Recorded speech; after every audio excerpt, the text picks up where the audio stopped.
Salut, bienvenue dans Bloom Ta Life, une émission qui parle jardin. Aujourd'hui, on va bouturer cette petite plante vachement sympathique qui s'appelle le pothos ou la liane du diable. Alors ça fait un petit peu peur, mais vous inquiétez pas, c'est tout à fait contrôlable. Donc de suite générique, on se retrouve juste après.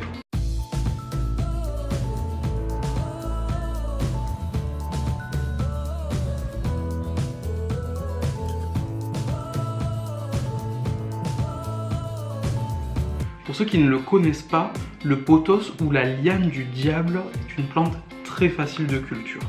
En latin, on appelle ça Epipremnum aureum. Alors aureum, doré, pour ces petites marbrures dorées qui apparaissent sur le feuillage à une exposition très lumineuse. S'il est plutôt à l'ombre, il va rester bien vert comme ici. Vous allez voir, c'est une plante super simple à bouturer. Qui demande rien du tout et c'est parti. Alors pour bouturer l'Epipremnum, il y a deux grosses techniques, soit la bouture dans l'eau, soit la bouture dans la terre. Alors on va faire les deux techniques. Je vais prendre les grosses parties du début que je vais couper juste ici. Alors soit la serpette, soit le sécateur. Hop, alors je vais couper, regardez. On a le bourgeon du départ, une feuille. Une autre grosse feuille ici qu'on va garder. Et là on a encore une autre feuille. Moi je vais couper à l'intersection de cette feuille et de la tige. Alors vous voyez là, je vais me rapprocher un petit peu. Hop là, je la mise au point. À l'intersection de la feuille et de la tige, il y a des petites racines qui se développent. On va les garder parce que c'est ce qui nous intéresse et on va couper juste un peu en dessous. Donc vous voyez, hop, et le côté tranchant de la lame du côté de la tige que l'on va garder. Regardez, 1 cm en dessous, hop, un coup sec et on est bon. Pour l'habillage, je prends la serpette, je vais juste enlever cette grosse feuille là qui va nous être embêtante. Hop là, couper tout proprement. J'essaie d'enlever le petit bout qui reste à la main. Impeccable. Et là on est nickel. Voilà, c'était très grosse feuille. Je vais la bouturer dans l'eau. Donc il va nous falloir un pot avec de l'eau, un morceau de papier d'alu. Je vais recouvrir juste le dessus, un petit truc sur le côté. Hop là. Et je vais mettre la tige dans l'eau. Donc là, je pense qu'il va falloir me compter un gros mois avant que ça commence à raciner. Et un bon 2 mois avant de pouvoir le mettre en pot. Mais du coup, il me reste toute cette énorme tige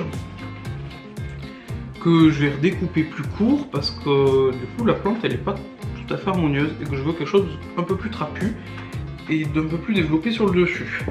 Donc, je vais découper plus bas. Et je vais couper à ce niveau-ci parce que ça va harmoniser la plante.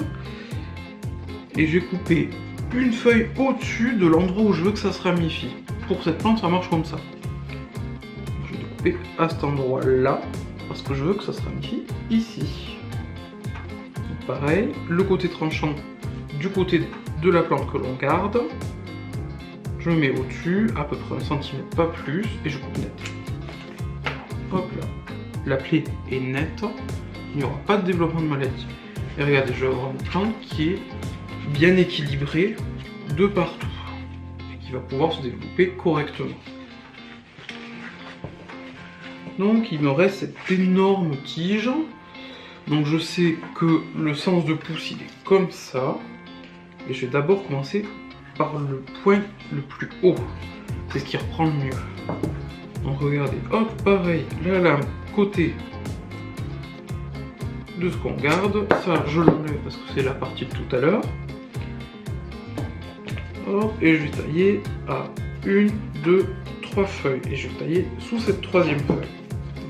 Donc, hop, la lame du côté de la partie que je garde, 1 cm en dessous, j'enlève cette feuille-ci qui va m'embêter, cette feuille-ci qui m'a embêté, et hop, j'ai une bouture. Alors je vous le montre une deuxième fois, donc la feuille du haut où je vais avoir le départ, une deuxième feuille, une troisième feuille, je vais couper en dessous de la troisième feuille. Donc la lame du côté de la partie qu'on garde, hop, un coup net, et je vais enlever cette feuille-ci et cette autre feuille-là, parce que ce sera plus pratique pour le mettre dans la terre. Hop, j'en ai encore 2-3 autres à faire, je m'en occupe de suite. Je me retrouve avec 5 boutures, donc il y en a que j'ai faites avec 3 entre-nœuds, donc 1, 2 et 3, donc j'avais 3 feuilles au départ. Et il y en a que j'ai fait avec 2 entre-nœuds, donc un ici et un ici. Donc ce qui fait qu'il y avait 2 feuilles au départ, une ici et une là. On va voir lesquelles reprennent le mieux. Donc ce qu'on va faire, c'est que là je vais les mettre directement au godet. J'aurais pu aussi commencer dans une barquette comme ça. Donc je remplis avec du terreau, je mets mes boutures comme ça en vrac, espacées d'à peu près un demi-pouce. Et j'attends un petit peu, elle se développe et dès le moment où je vois qu'il y a des nouvelles feuilles qui sortent, je vais pouvoir les sortir de la barquette et les mettre dans des petits pots individuels. Soit, on va faire comme on va faire maintenant, on va mettre directement dans un godet. Donc je vais en mettre 2-3, pas plus par godet, en enterrant les 2 points les plus bas, ou juste le point le plus bas et la moitié de l'interstice. Pour ça, on prend un bâton, un crayon, un bout de tuteur. Moi, j'ai des baguettes chinoises, ça va super bien. J'en mets 2 dans le pot, regardez, hop, je fais 2 trous. Je vais l'accompagner, hop là. Il ne faut pas que le bas de la tige touche le fond du pot, donc il faut faire bien attention. Hop, j'en mets une. Hop là, une deuxième. Et là, avec mes 2 pouces, je vais ce qu'on appelle borner la bouture. C'est-à-dire que je vais appuyer légèrement sur le substrat, hop, pour l'accompagner le long de la tige. Voilà. Et voilà, les boutures sont prêtes. Un bon arrosage copieux et on va les laisser tranquilles. Ce qu'on peut faire, c'est les mettre à l'étouffer. Alors, l'étouffer, c'est-à-dire qu'on va mettre un sac plastique par-dessus, quelque chose de très transparent, ou une demi-bouteille coupée, pour garder l'humidité à l'intérieur et créer un microclimat. Ça favorise l'enracinement. Ce qu'on peut faire aussi, c'est utiliser une mini-serre. Ça marche très très bien. Mais à ne pas placer en plein soleil. Magie de la télévision, j'en avais préparé il y a 3 mois à l'avance pour que vous voyez à peu près le temps que ça prend à se développer. Donc vous voyez, on est à 3 mois. Donc on voit bien les points où j'avais coupé, donc ici, ici et ici j'avais coupé à ras. Et on a déjà les belles pousses qui ressortent. Hop.